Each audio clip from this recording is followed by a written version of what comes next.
पुण्यात्माओं, ये अध्यात्म मार्ग है, अध्यात्म ज्ञान है। आप यहाँ विचलित हो जाते हो कि एक तरफ तो द्रौपदी ने कोई गुरु नहीं बना रखा था, उसने दान भी कर दिया, और यहाँ गुरु जी कह रहे हैं कि गुरु बिन माला फेरते गुरु बिन देते दान, दोनों व्यर्थ हैं। अब देखो, ये भी कहा जाता है कि जैसे कर्म करेगा वैसा फल अवश्य मिलेगा। अब द्रौपदी ने दान किया, एक जरूरतमंद व्यक्ति को यानी सुपात्र को दान दिया, तो वो फल उसको मिला, लेकिन वो फल मिलकर भी निष्फल रहा, क्योंकि मोक्ष ज्यों का त्यों रह गया। और यदि वो गुरु पूर्ण बना करके फिर ये ऐसे दान भी करती तो मोक्ष भी होता और ऐसी आपदा भी टलती। तो इस प्रकार द्रौपदी ने फिर कहा, हे गुरुदेव, वो ऐसे महापुरुष थे, यदि मेरे एक लीर के कारण और ये बढ़ गए चीरो पार और इज्जत रही वा न्यारी, और जब मैं पहले जान लेती कि ऐसे महापुरुष है तो सर्वस्व देती वार, पता नहीं कितना दान कर देती, कितनी सेवा करती। तो भगवान आकर चले गए 120 वर्ष तक। जब हम इतने जानन जोगे होते तो चरना पड़ जाता पूरा विश्व, जिसमें परमात्मा दुल्हा रूप में यहाँ प्रगट थे। तो इस ज्ञान कराने के लिए ही सतगुरु की आवश्यकता पड़ती है कि वो जौहरी बता सकता है कि ये है लाल, इसको परख कर देख रखा मैंने।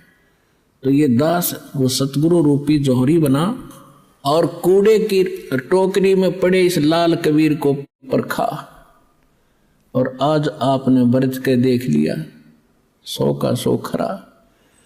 तो कहते समझा है तो सिर दर पाऊं मोहर नहीं रे ऐसा।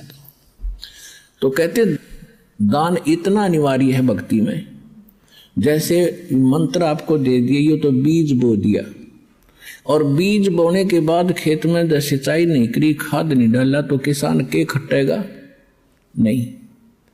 इस प्रकार नाम लेकर के आप दान की हिम्मत करके देखो, क्योंकि यहाँ तो खुली किताब है, पर आप दोगे भगवान के नाम, और भगवान फिर अपने बच्चों के लिए कहीं खर्च करे उसको, तो फिर उसका कई गुना फल मिलता है।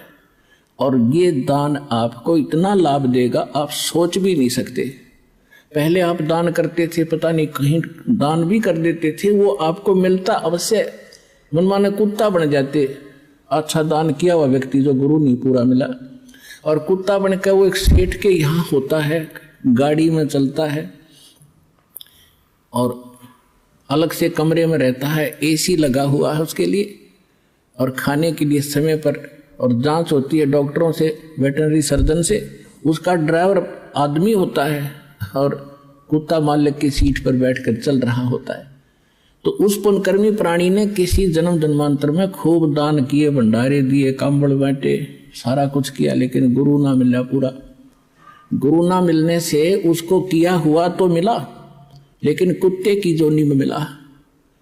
यदि वो शास्त्र अनुकूल साधना और गुरु के अनुसार पूरे संत के माध्यम से ये सभी कुछ करता तो मनुष्य जीवन मिलता, और न्यायकार कोठी सुविधा मिलती, और मनुष्य जीवन में फिर कभी ना कभी भगवान और सतगुरु मिल ही जाते। अब कुत्ते की योनि में उसने सारी सुविधा ले ली, फिर बन गया सुअर या गधा, बताओ उसने फिर क्या सुविधा मिलेगी। तो इसलिए बताया है कि गुरु बिन माला फेरते गुरु बिन देते दान, गुरु बिन दोनों निष्फल हैं, ये पूछो वेद पुराण। फिर ये भी सत्य कर दिया कि जो किया हुआ ऐसा तो मिलेगा ही मिलेगा, लेकिन उस मिलने का कोई औचित्य नहीं।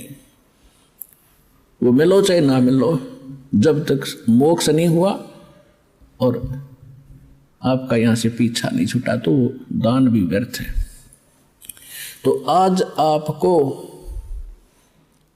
वो सतगुरु और वो स्थान मिल गया। अब कहते समझा है तो सिर दर पाओ मोहर नहीं रे ऐसा था। ये संसार समझदा ना ही कहंदा श्याम दोपहरे नू, गरीब दास ये वक्त जाते रोग इस पैरे। जो यहाँ नहीं आएगा सतलोक आसन बरवाला जिला हिसार से उपदेश नहीं लेगा दास से, तो ऐसे पछताएंगे बाद में जैसे कुत्ता, वो प्राणी मनुष्य जीवन को छोड़कर कुत्ते की योनि में जाकर रात ने ऊपर ने मुंह कर करो आकर एक आधी बज उसका याद आया करे वो बातें, वो एक बहुत बुरी बड़ी बाई। तो उस समय कुछ नहीं बनेगा। आप समय पर संभालो।